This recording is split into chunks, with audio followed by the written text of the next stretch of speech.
Hey everybody, how are we today? My name is Ryan Kostroski. Welcome to the premiere of the Ryan Kostroski Show. Name very possibly looking to change here in the near future.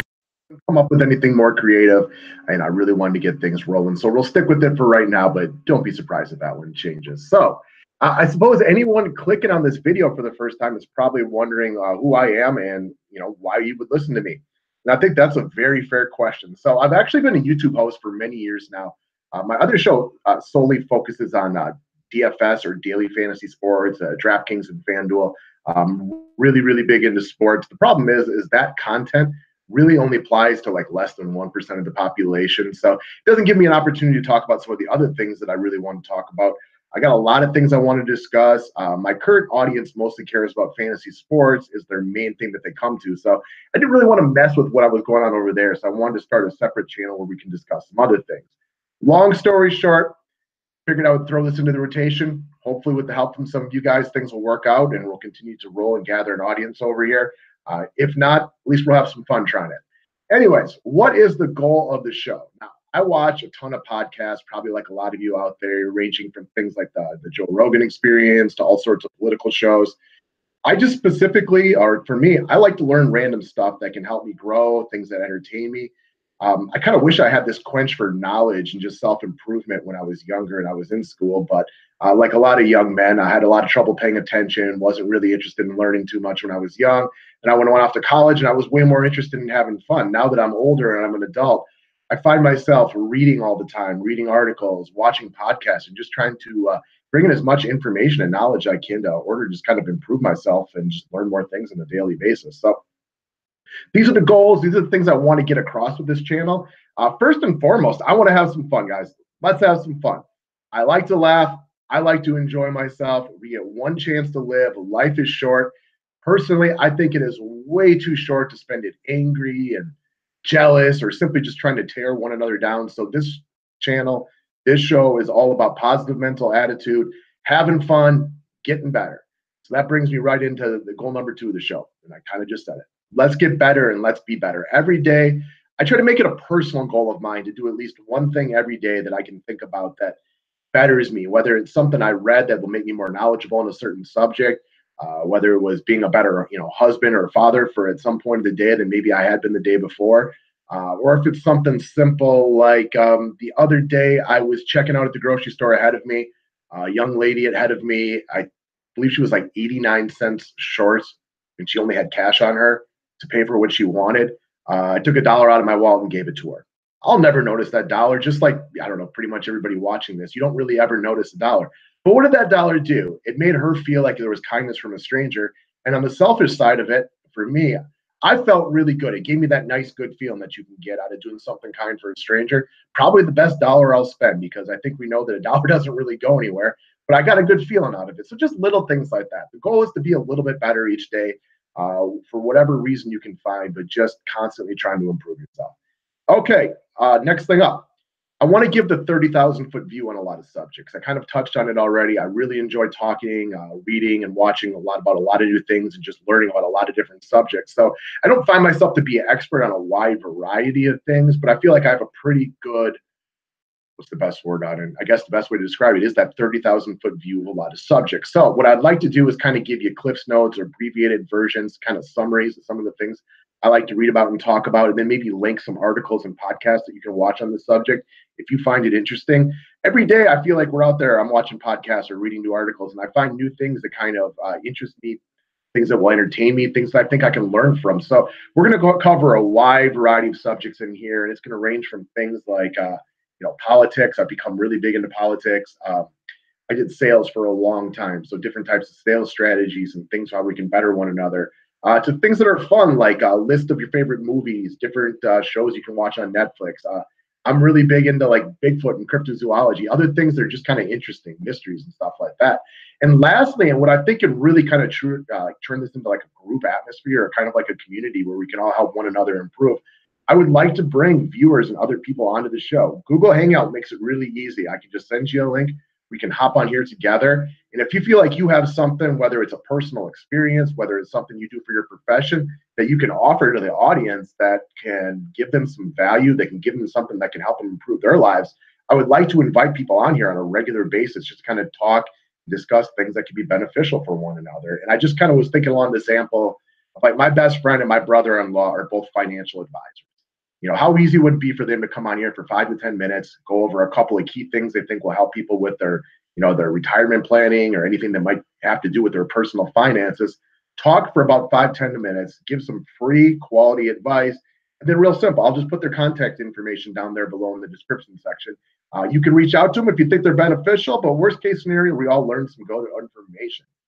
Okay, now that we kind of covered the goal of the show, we're going to see things will progress and grow together as we kind of, or more importantly, as I kind of figure out where I want to bring this thing. But I don't know about you all, but let's hop into one of the subjects that I want to kind of hit across. I don't know about you guys, but if you ever find yourselves clicking on like the links or the articles that talk about the biggest regrets of people who are dying, I like to read these all the time because for me, I think you can get a lot of wisdom out of people who have lived a full life. They have been there, done that, and now they're staring their own mortality in their eyes. And it really gets them to thinking about the things that they wish they had done differently in their life. So right here, see, I pulled up an article. This one's from The Guardian, but you can find a million of them out there. I just Googled this one. I've read a ton of these before, and you could just type it into Google, biggest regrets of the dying. And what you're going to find is a lot of these articles come with a lot of the same information. People tend to have a lot of the same regrets. And as you can see, number one right here, this was the most common regret of all. I wish I'd had the courage to live a life true to myself and not the life that others expected of me. So the vast majority of us, were raised by our parents or, single parent, whatever it might be, guardians, whatever it might be. And they're doing their job as as an adult to try to guide us in the right direction. And oftentimes we find ourselves as people, at least in my eyes, trying to live the life that we were instructed to live. And, I can remember being a kid and because I'm good with numbers, being told that, you should probably become an accountant or an engineer or something like that. Well, that would make sense based on a specific skill set that I have. But I can tell you right now, I would be miserable in either one of those professions. That would not be something I would enjoy. I struggle personally trying to sit there. I have a decent idea of what an accountant does or what an engineer does.